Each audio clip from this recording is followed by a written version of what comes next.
He did the math one morning over coffee, the way you do when numbers catch you off guard. Turned out he'd passed the age his father made it, by a year and some and a whole lot of heart. His father went 4 years after his mother.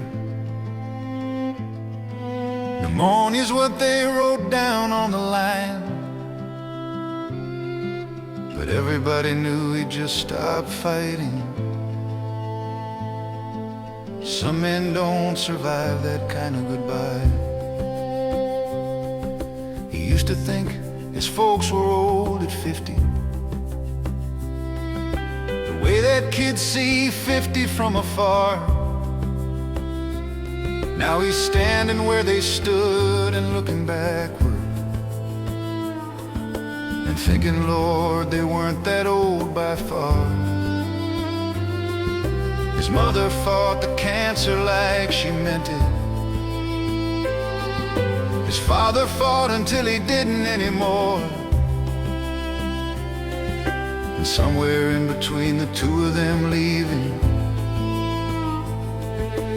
finally understood what they were fighting for. He's lived longer than they stayed, longer than either one of them made it, longer than he ever thought he'd go. He's not sure what that means exactly, but he's still here and he's not complaining, just a little more grateful than before. Just a little more grateful than before. He grew up in a house full of borrowed brothers, foster kids who came and went like weather. He outlived every one of them, including one good sister, the only one who never pulled the tether. She was the one who didn't want the dishes, the one who stood beside him at the door.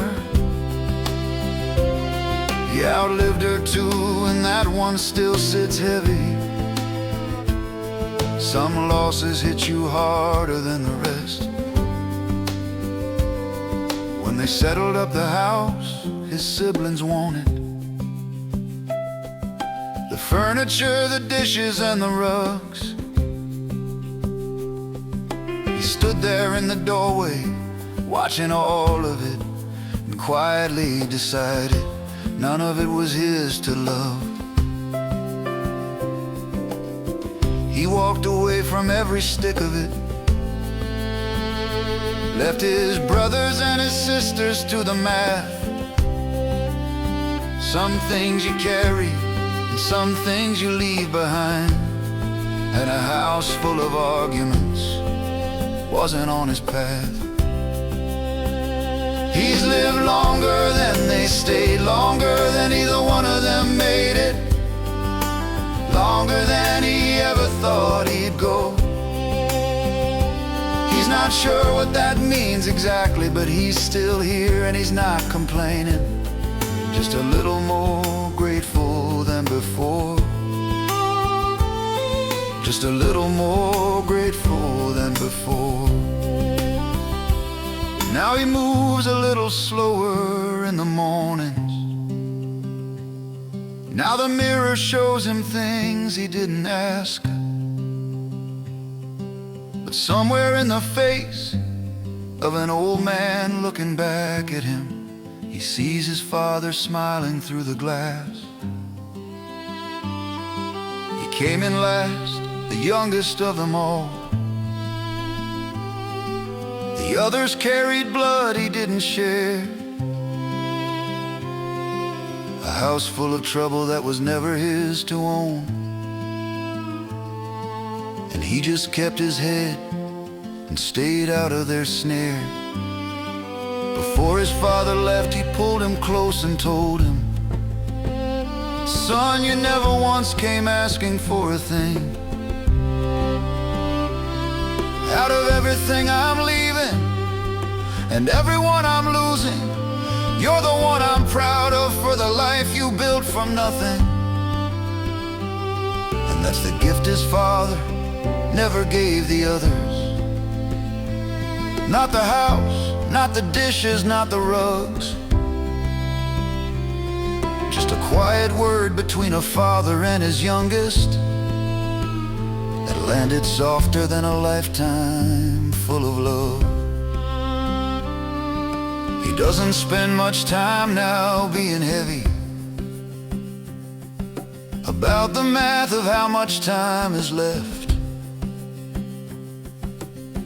He made his peace the way his mother showed him, and let go the way his father let go of the rest. He's lived longer than they stayed, longer than either one of them made it, longer than he ever thought he'd go. He's not sure what that means exactly, but he's still here and he's not complaining. Just a little more grateful than before. Just a little more grateful than before. He did the math one morning over coffee, laughed a little at the numbers staring back, thought about his father and his mother,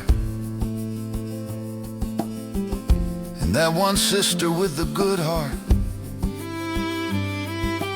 Thought about the house he never wanted, the words his father saved for only him. He's still here. All of them would have loved that. He's still here.